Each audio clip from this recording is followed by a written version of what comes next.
Hello, this is Janet Gallen welcoming you to Love Letters Live. And today's guest is a partnership from a guest of a while ago. Today is Richard Carlin, who wrote with Ken Bloom a book called, you say the name of the book. I like you to do it. Oh, it's called Eubie Blake, Rags, Rhythm, and Race. Okay. And by the way, I am loving it. Oh, It great. is so interesting and it has brought up so many questions um, about you and about the book. May I just start right in? Sure. Okay, so I'm going to give it to you first. You talk about yourself. I know you're a writer. hmm Spend a minute or two talking about some of the other things that you've written, Okay, if you'd well, like. I've been very much involved with publishing books on music and writing them for over 30 years, really. In fact, the way I met Ken was I edited several books that he wrote. Ah, I was working at various different publishing companies, and we became friends, and that's how this idea of collaborating came together.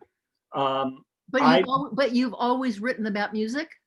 Yeah, I've always written about music. I started out writing, believe it or not, instructional books, uh, On. and then I got more into the reference end, and then I've always been a big fan of country music, so I Oh, me wrote too. about that. And then I got really interested in a figure named Morris Levy, was um, who started Birdland in New York. He was a Jewish immigrant. He had a background that resonated with my family's background, but he was also very involved with the mob. So not not completely similar to my family, but and I had always wanted to write a biography, so that was my kind of first full blown biography.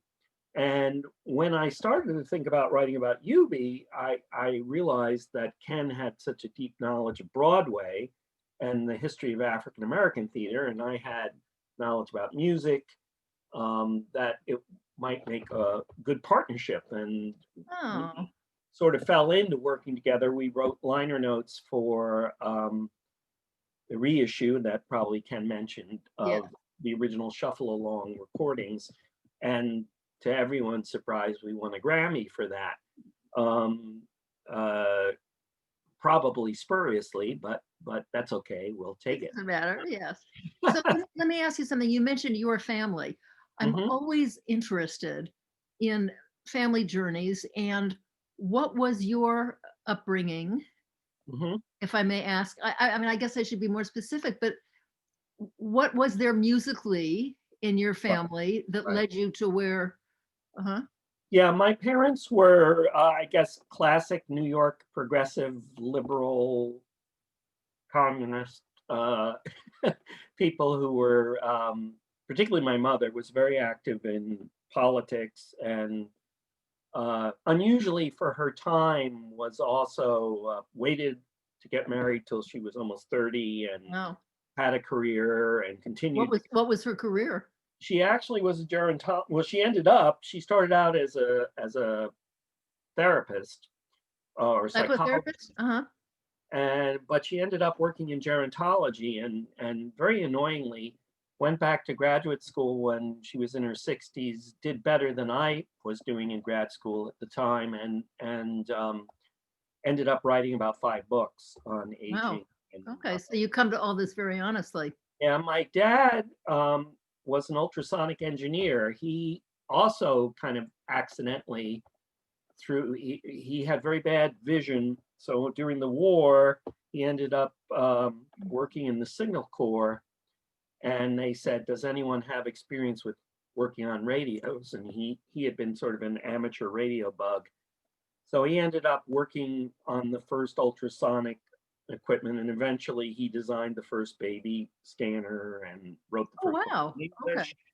So, it was kind of it wasn't a musical family from that point of view, although my mother had, when she was very much younger, had played piano. She didn't really play much by the time kids were around, my older brother and I, but they did take us to numerous concerts. My uh, Particularly, the progressive kind of people you'd expect, like Pete Seeger Sure, sure. but my dad also loved classical music, and we moved to Princeton, New Jersey when I was in the fourth grade, and they subscribed to a classical series there, which was booked by the same guy who booked Lincoln Center. So just about every week, we went and heard classical. But you come from a genetic line of diligence.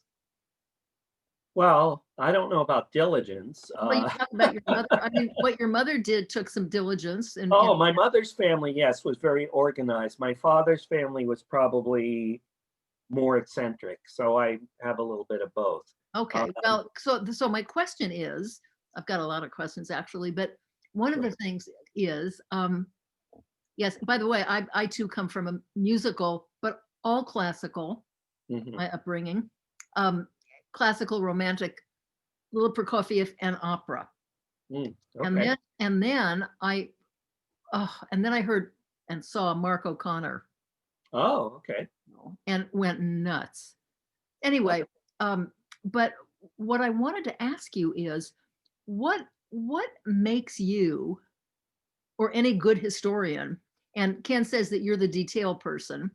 Right, probably What do so. you do? You sit in the Library of Congress and the Smithsonian Institute for years and gather information. How do you start? Well, I mean, the inspiration for me was one thing I didn't mention was my parents started me on the piano. I was quite young. I Uh-huh. was not a great pianist, but I got very enthusiastic about ragtime piano in the early 70s. Yes. And Eubie actually came to Princeton and performed in 72. And I heard him. I was only in high school, but I went to hear him, and I was really bowled over. And then, of course, I was further exposed to his music through this great album that John Hammond produced called The 86 Years of Eubie Blake. Um, so I had always been very, Where do you start? well, luckily for us, Eubie was married 2 times, and both times his wives were pack rats. And unlike many historic figures, where you have to piece together a lot of the information, as I had to do with Morris Levy, Eubie's papers were quite carefully preserved. He had a very good lawyer at the end of his life who guarded him like a hawk.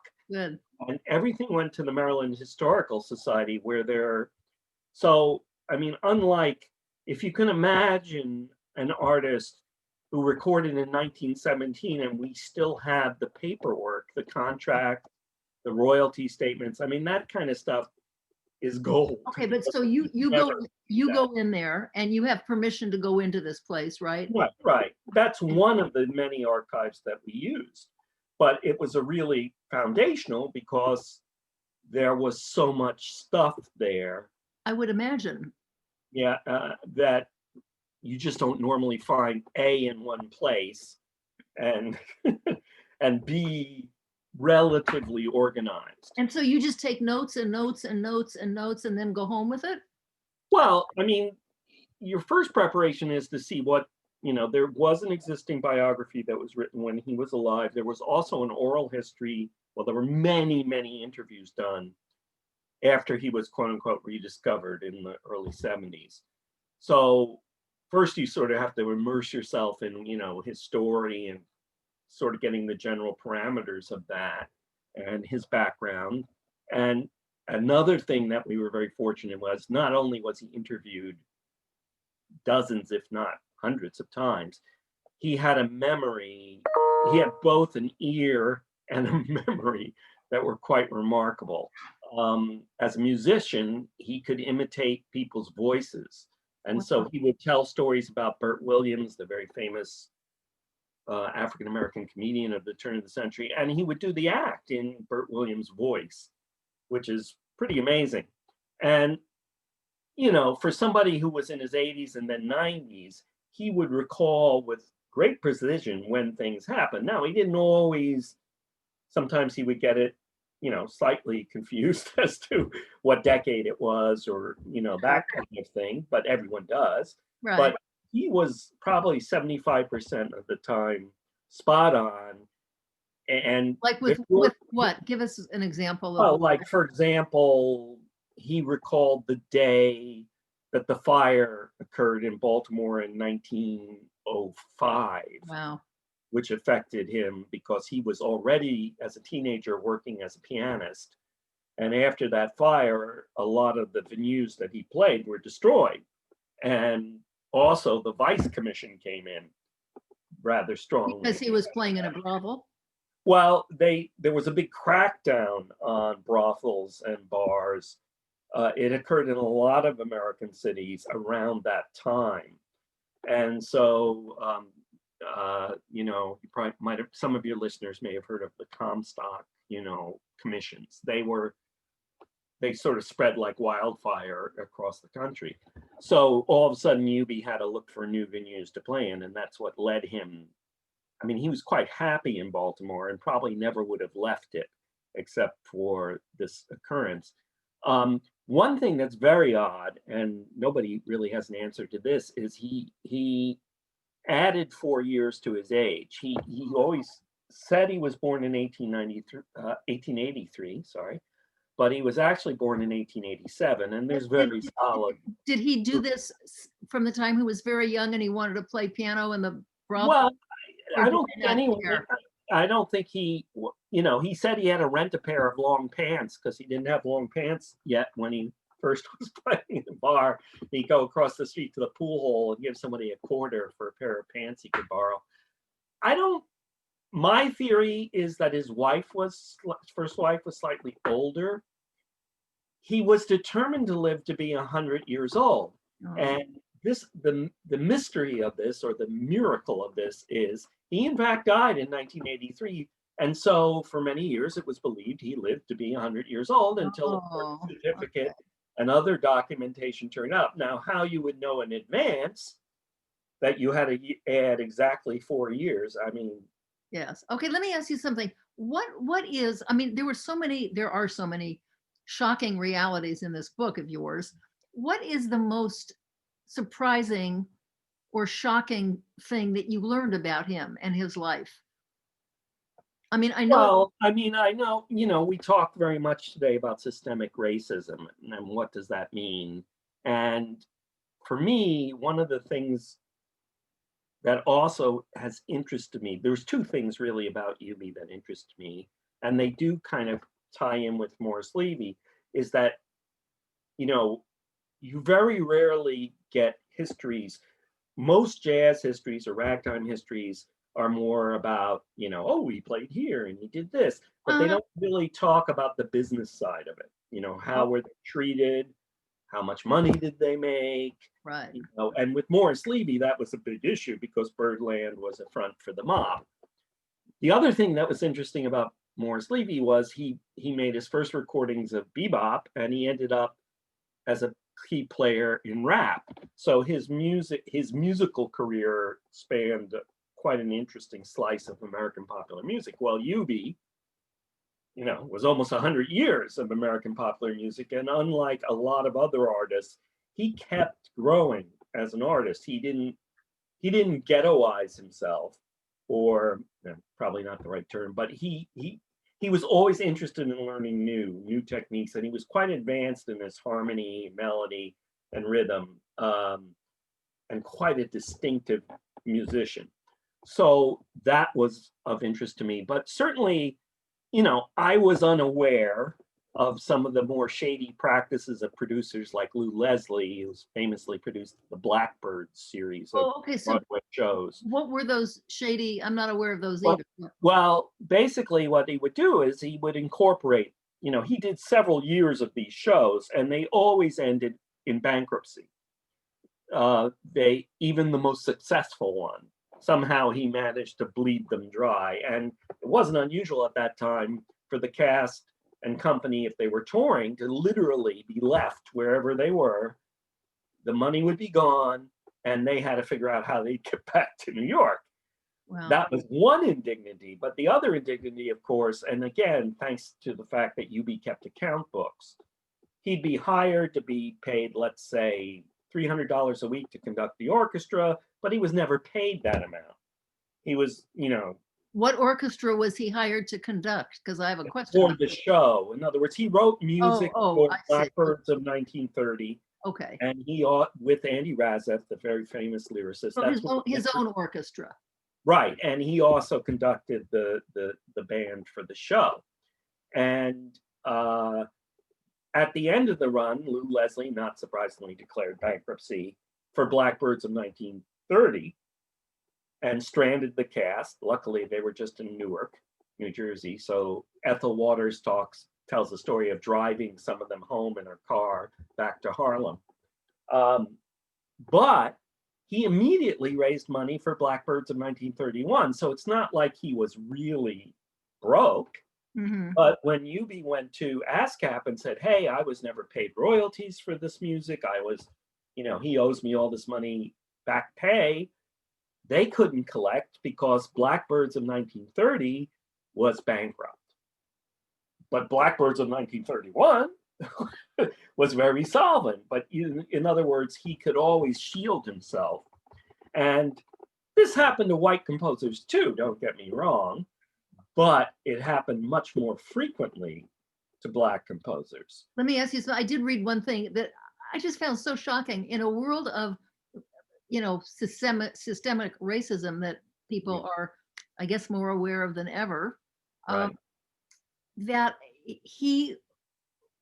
there was an orchestra of white musicians who refused to follow the lead of a Black conductor. Oh, sure. Talk Sure. about that. I mean, that's, by the way, isn't that just cutting off their nose to spite their face? Well, it all, it's complicated. Everything about race in America is complicated. Okay. I mean, Black music and Black rhythms became incredibly popular. Right. And there was suddenly a fad for Black orchestras. I mean, Eubie speaks to some of the sort of what some people would consider benign racism, I suppose, in the fact that a Black orchestra. I'm sorry, benign what? Racism.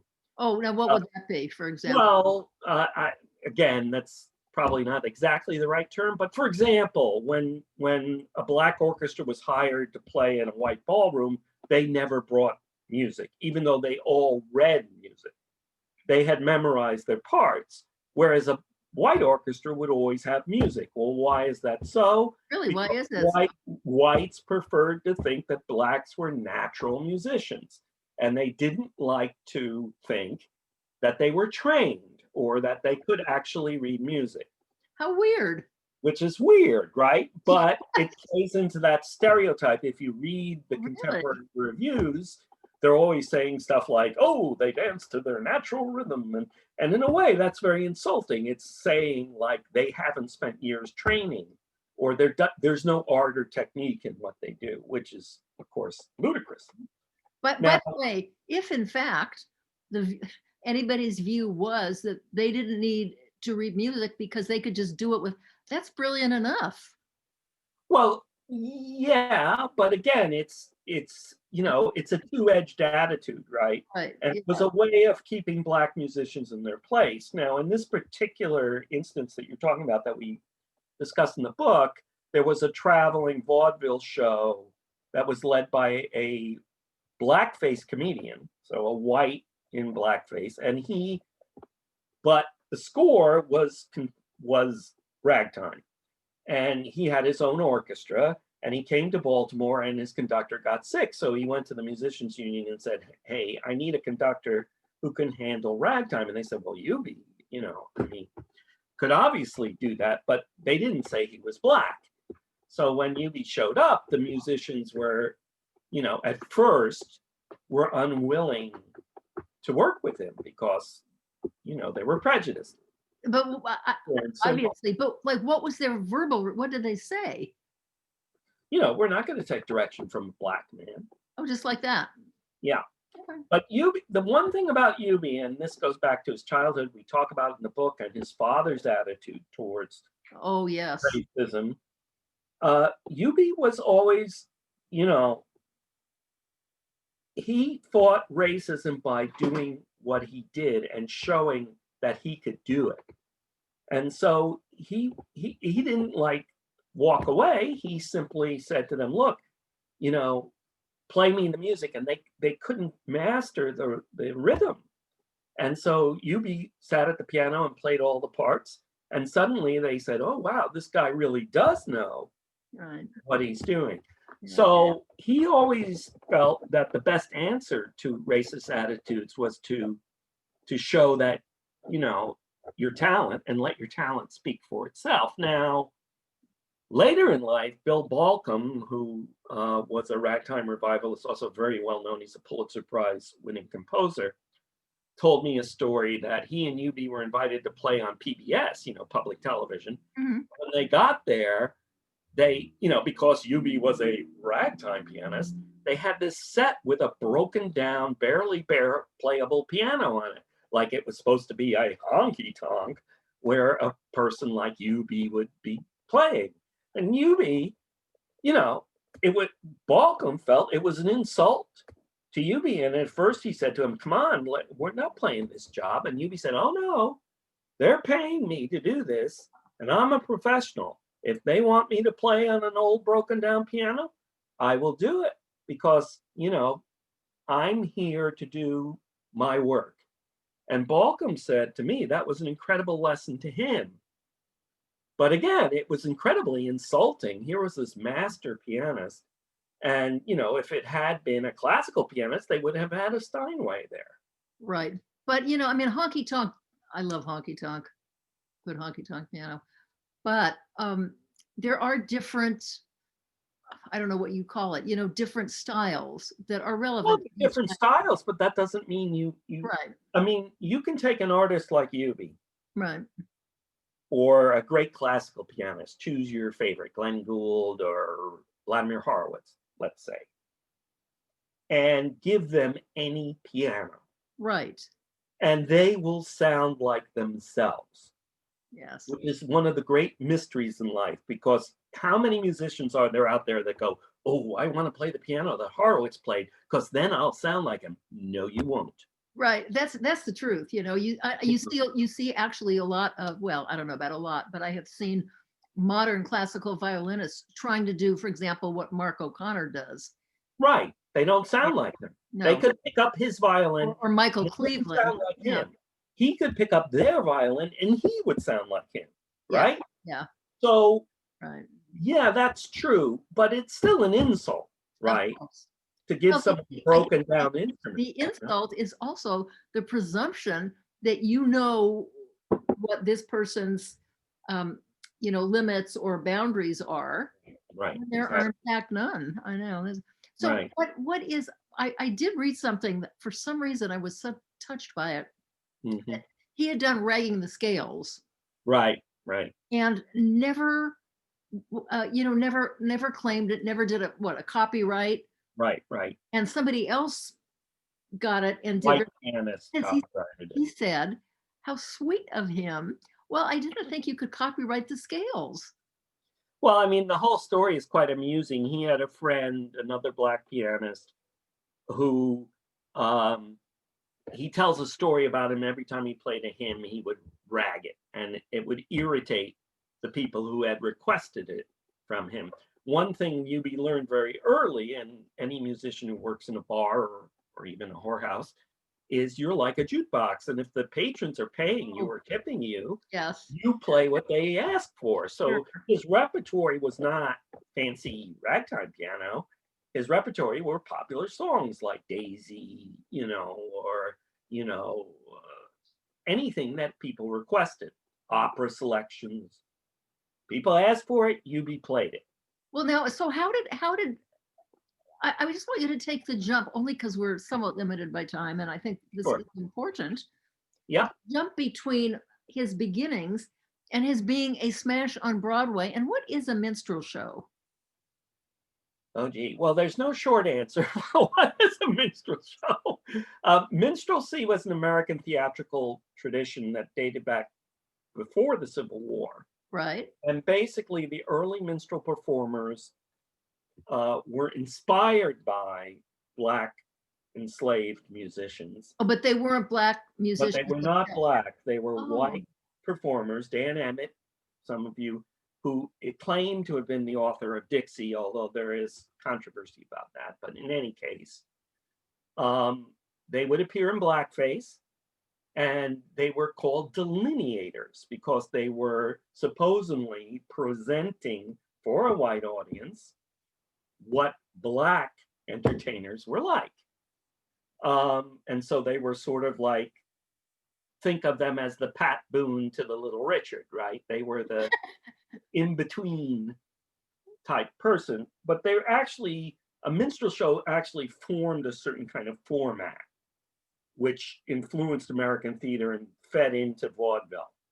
Eventually, So wait, so it came before vaudeville. oh yeah. Uh-huh. And eventually, after the Civil War, the only opportunities for blacks to perform were, ironically, in the minstrel format. And Oh, it did become something that black performers yes, and in fact, early black comedians picked up many of the so-called tropes of minstrelsy. So Miller and Lyles, who were the comedian stars of Shuffle Along, Eubie's major Broadway hit of 1921, had been performing on vaudeville, but they basically portrayed two standard minstrel characters, which actually you can still see today in sort of comedy duos. You know, the Sharpie, the guy who's really slick, and the conned person, or the I see. you know, the We did rude. that with the Smothers Brothers also. I mean, Right. The Smothers Brothers were minstrels without blackface. oh, okay. That makes sense to me. Right. Yes. Okay. So Miller and Lyles had a routine that was very much based in minstrelsy, and it's one of the reasons. There are many reasons, they're complicated, but one of the reasons that Shuffle Along can't really be revived. It was a series of sketches. It wasn't really a book musical in the modern sense, and it had very, what we would consider to be racist content, Sure. or racist humor. Now, Uh, how so- did he go? I mean, I'm rushing a little bit because yeah, I understand. I wish you could spend the week with me doing this, but Yeah. Anyway, I do want to say that if people buy the book, they're going to get a lot of delicious details. Sure. And so, but he ended up getting the Freedom Medal from the White House. I mean, here he is, this genius has gone from playing in whorehouses from the whorehouse to the White House. Right, exactly. And Well, you know, I mean, I think Eubie had several things working for him. One is, as we've said, his attitude. He remarkable. he had a remarkably tolerant. I mean, it's not that he was, you know, unaware of this racism, and it's not that he didn't fight it. He sounded like a very allowing human being. But he was a very forgiving human being, Yes, and a yes. very warm human being. As we said, he kept growing with the times, and then, you know, like anything, there was a sort of an element of accident to it, his rediscovery, because there was this ragtime revival that occurred. Mostly people would be familiar with it through the movie The Sting, although I guess not everybody knows about that movie anymore, but it used the music of Scott Joplin, and suddenly there was this awareness of ragtime.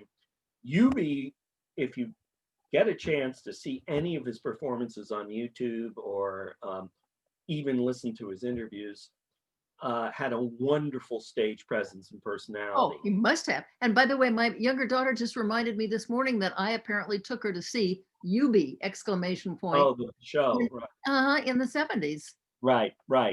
And so he was fortunate that he was rediscovered at the right time. He had a wonderful personality, and he ended up on Johnny Carson. And Johnny Carson actually loved him because he was a very sharp and clever performer, and didn't let Johnny Carson get the better of him as an interviewer, which Carson really enjoyed. So you know, when Jimmy Carter was president and he was open to giving medals to people like Eubie, that he ended up getting the wonderful. You know, I want to thank you for doing this with me. I've learned so much from reading this book, things that I had no idea about, and some things that I did have an idea about. And it was wonderful to see how you present it. But I have a question for you because I am basically about love letters. Okay. And of course, I listened to you and I listened to Ken. Hmm. And my question is always, I know that every experience in life, whether it's a good one or a bad one, has Right. seeds in it of a love letter to someone. Hmm. So, I'm thinking, so obviously to write one to Eubie Blake, but where would we send it? Because I know he doesn't have children. Um, Right. Right. if you were to write a love letter right now based on your life in this regard, who would it be to? Well, I mean, I think the book is a love letter to Of you. course it is. Of course Yes. it is. I'm thinking of something in your handwriting Yeah. that gets sent to, and by the way, I just want to say something. A book as a gift is a wonderful piece of stationery for a love letter because there's that Sure. fly leaf.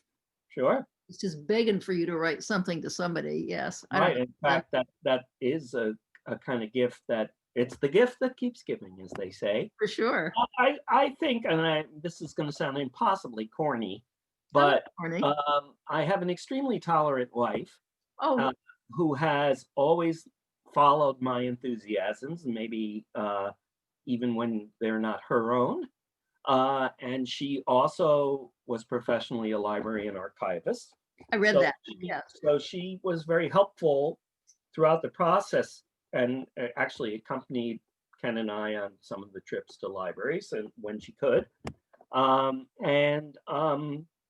So, I mean, in a way, every book is a love letter to her. It's a love letter to my family, Yes. to my brother and my parents. Oh, so you got a whole list of people you could write love letters to. Yeah, Did- as they say, you stand on the shoulders of those who came before Of you, course, of course. and Have you ever written to your wife? I have written to my wife. I don't know that I've written a classic love letter. Well, Uh, love letter is any. now I'll be on the hook for it because if she hears this, I'll. You're kind of obligated. A love letter is really a, a letter about somebody else's wonderful qualities. Right. They're usually not romantic. No, Okay. yeah, I Oh, mean, I hope you I do. think that we in life tend to take for granted those people that help us, and I've tried to, as I've gotten older, even for small things, to remember to say to someone, "Hey, thanks," Yeah, it's so important. and, and that's a form of love. It certainly is. And by the way, a thank you note is one of the great areas Yeah. of love letter. Well, I want to thank you for doing this. I'm going to get back to reading your book. I am Great. I am taking it slowly, by the way. I am, as a rule, a fast reader, Mhm. and there are paragraphs and pages that I read a second time Well, that's wonderful. It's wonderful to because, hear. pardon, Yeah. It's wonderful to hear because, there's when you're so much writing in a it. book, This it's is a not sort of something a you can't. solitary activity, and if one reader gets inspired to learn more or to go listen, I Right. mean, the Oh, thing I I think did is that too. the I mean, biggest payoff I spent some for time you. on YouTube, of course, because Yeah, that's the miracle we're given. yeah, yeah, But there's so much in it. There's some paragraphs that just bear reading more than once because there's more to learn. Well, yeah. thank you, dear. I Thank appreciate you this. so much. It's great to meet you, and hope Nice. your listeners all run to their bookstores I or do to too. Amazon.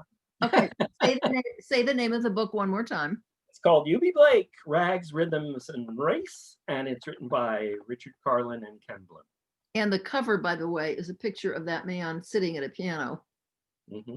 with those hands. Okay, thank you. I'll talk Hey, to you later, and I hope to see you in New York or San Francisco one of these days. yeah, whenever the craziness passes, and let's hope tomorrow the craziness really passes.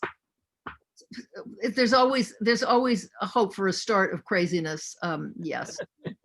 Okay. Thank you, dear. And so I'm going to say goodbye from Love Letters right now and Okay, talk to you all later. all right. Bye.